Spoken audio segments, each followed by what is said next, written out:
عرضی کې نن سبا خلکو ترجمه شروع کړي دي. ګوره دا ترجمه چې دی قرآن دا د تورې په سر باندې تک کول آسان دي، خو قرآن ترجمه کول ګوره ګران کار دی. قرآن ترجمه چې داسې آسان کار نه دی. لفظي ترجمه یې کېږي دوی الله ته او ایمان والو ته دوکه ورکوي. الله ته څوک دوکه ورکولی شي؟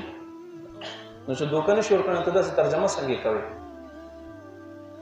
دوکه خو اخ سړي ته ورکېږي، هغه چا ته ورکېږي چې یوې کیسې نه خبر نه وي.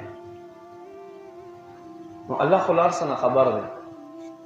نو چې الله له هر څه نه خبر دی نو الله ته دوکه څنګه ورکوي؟ نو دا ترجمه کول هم غلط دي چې الله ته دوکه ورکول غواړي. الله ته څوک دوکه نشي ورکولی. ترجمه به داسې کوي چې دوی په خپل ګمان کې الله ته او ایمان والو ته دوکه ورکول غواړي. دوی ګمان دا دی چې موږ دوکه ورکو. دوکه ورکولی نشي، خو دوی ګمان دا دی چې موږ څه وکړو؟ دوکه ورکو الله ته او ایمان والو ته.